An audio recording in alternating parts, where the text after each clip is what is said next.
Welcome back, and today we have with us Safe Dersey, Piotr Rusnek, and the legend that is Oliver Adams, myself, Jay Howard. And in this episode, we're going to be talking about a mixed-use asset on the east coast of England, in Kent, and it has some really interesting intricacies. What you're going to learn from this episode is going to be title splitting, how traders think when they're buying from certain auctions, and more importantly, how you can optimize your time and efficiency by using technology such as Docuwise and Essential Information Group. Stay tuned and watch to the end.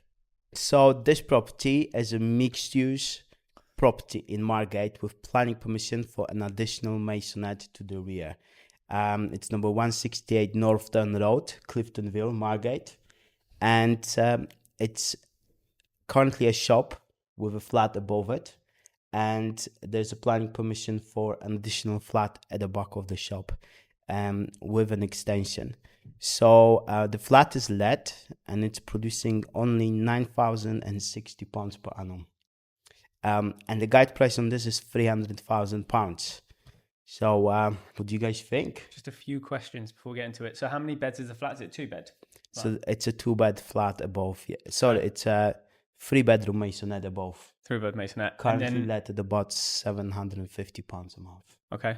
And the planning permission, is that on the ground floor or is that on the first floor? And how many bedrooms is that? So planning permission is on the ground floor at the rear, and it's for building an extension and creating a 2-bedroom flat there. Okay, with access from the rear, I'm assuming. Yes. Okay, cool. First of all, it's Clive Empson, obviously, which is a well-known auctioneer for buying from as a trader, just being honest, as a trader, rather than selling from. So it's a good auction to pick stock up from if you're looking to trade, if you're looking to develop, invest, whatever. So that's a good sign to start off with. Genuine vendors. There's a lot of vendors that just sell with Clive Empson because they're just old school vendors, have known them for a long time, and it's a relationship built auction. I think the guide price is too high personally on this. I don't think it looks attractive. But if I was going to be buying this, I want the guide price to be high because it could potentially go unsold and there might be a deal to be done post auction. So that's from my perspective. Great. Yeah, I think I'd probably echo the price issue. And I'd also suggest that the flat is under let, which doesn't help with the guide price. I don't know what build values or costs are going to be in Cliftonville, in Margate and Kent, but I don't know how viable that development to the rear is. And I think in the legal pack there was a restriction allowing access for maintenance and things like that. So they'd have to be careful that they're not building over that stipulated brown outline. But apart from that, it's the kind of stuff that you and I like. Commercial, mixed use, split the flat off, sell that, get left with the commercial for free. But the price doesn't stick with that. And there's some question marks over, is the tenant there? Are they leaving? What's the story with all that? Yeah. Hi, I'm Michael Allison. I'm the Commercial Director at Roma Finance. We're proud to be in partnership with Property Auction Hunters. I'm also pleased to say we've recently launched our Roma Pro range, which enables people to use our term finance for that long-term property income. If you want to know more about it, please see the link below. And one of the things is that says that the Section 21 notice has been served and the tenant is actively looking for new accommodation. Interesting. What do you think about this? As a trader, if I'm looking to buy mixed-use assets like that, I would rather they were either full vacant possession or fully tenanted.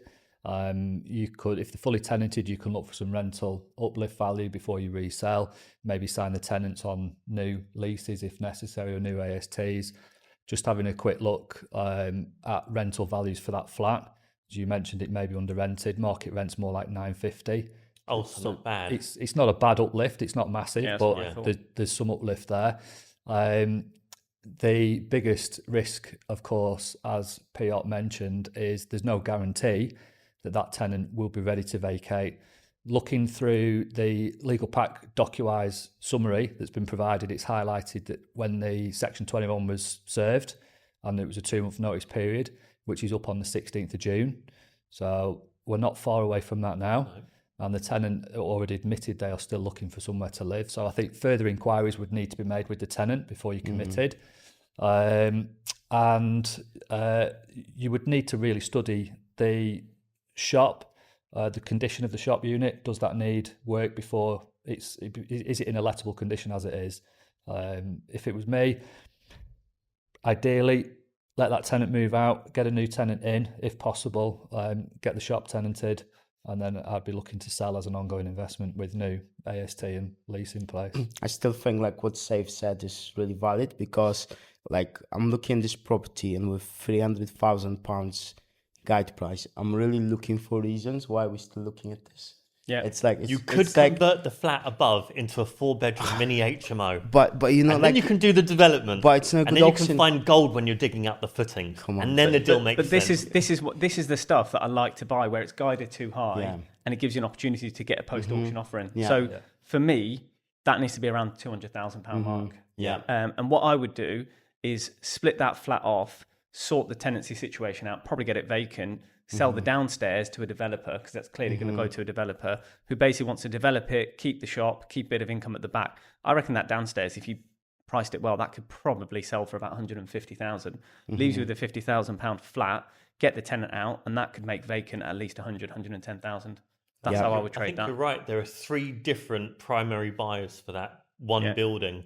The development site, the commercial investment, which is obviously it's vacant now, and then the resi for whatever the resi's worth. I've literally been told about this property 5 minutes before we started this podcast. And if it wasn't for the summary that we had through Docuwise, I wouldn't be able to know everything I need to about it. So I've used 2 things here. EIG, obviously, to understand values and obviously the previous history, and Docuwise to understand the legal pack. And that's 2 things you need as a trader to look at stuff. Yeah, I thought 5 minutes is that's all the traders need to buy a property. 5 minutes is about right. Why do we like buying through Clive Empson as traders? They don't mark it on Rightmove. They don't mark it on Rightmove. So maybe Missed opportunity. there we go. Okay, well, I think it's pretty unanimous. This property Is will there not no sell. deal for all of us, right? Is it no deal? Post auction, Post auction, okay, and you're picking this up for 200. I think 200 is probably right. And then what? Split the 3 elements off and just get them all sold elsewhere. I would fully let it and then sell it personally. Sell it. Yeah. I don't like the holding time involved in title splits, although I've got 2 title splits ongoing at the moment. I just don't like the look of that one. Fair enough. as much. So what Oliver said, which is interesting, because this is why different traders think differently. You're going to maximize the value by obviously fully tenanting it. For me, I think the ground. So I would only split it into 2 units. The ground floor will all be 1 unit. So the planning permission plus the commercial will be 1 unit, Right. and then the flat above will be another unit. We've got resource, obviously, from a point of view of managing tenants if we need to manage it until they get out. So we would take that on because I would want to realise the full value of that, in my opinion. And I think a vacant possession flat for me would at least be about 100 grand around there, especially for a 3-bed masonette minimum. Is there a value in, if you're going to do a title split and split it all up, could you sell an element of it with the planning permission as a separate entity as well, like the airspace or the ground space to the element with planning? I think it will be tricky because you need to almost create like a new lease for that part, and developing a property and building extensions where you have a lease on it. It's just complicated. I think it's too low value. Is the honest. I think it's easy to, you could do anything, but I think the area is too low value. If that was in Chelsea in London, Because you do see it, don't you, in prime? yeah, 100%. But it's got to be Prime in a areas. good area for that. Airspace with planning. Yeah, or on a large building where people can come in and do some kind of, sit framework, just literally put something on top, and it's a large freehold building. Yeah. So they'll sell the freehold off with the airspace on top of that. Cool. Amazing. Okay, well, we're going to see how this is going to perform in the auction. And for now, thank you guys for Watch your space when we do a post auction. When is the auction date for that one? 12th of June. Right, okay, so that's even more interesting. So you would be committing with an exchange of contracts to purchase, if you bought this, before getting that vacant possession on the 16th of June. Yeah. So that is a bigger risk. Yeah. So tell us what you would do in this situation. Have we completely missed the mark? Do we not know the Kent market well enough to be talking about it? But with all of the things that we've mentioned, just let us know in the comments if you agree or disagree. Guys, well done for sticking with us until the end of this video. Now we've got a big reveal for you. The auction took place today and we are just, so I'm just going to tell to you, we were half right with this property. What that means is we were saying that the guide price was too high, it was 300k. and we were saying that this property wouldn't attract massive competition with this guide price. So it does look like the guide price was reduced, or at least the reserve was reduced significantly below the guide price, and this property sold for 291,000. And as you can see, there wasn't really much bidding going on. It was literally two people's job and two bids.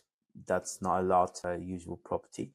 But this property sold, so it's a great result for the seller. It sold for much more than what we predicted or what we would have offered for this property.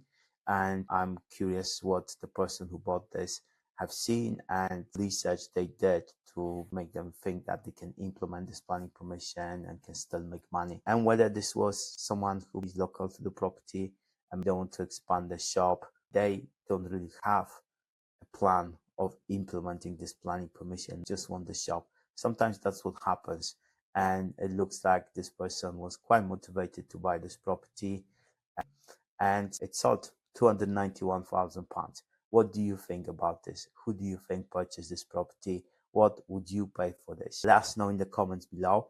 And if you like those videos, if you like us chatting about those properties that are coming up in the auctions, let us know. Make sure you subscribe to this channel. And also, if you want us to review property in the future, just drop us a message, drop us a comment, and we'll make sure we'll take that into consideration for our videos.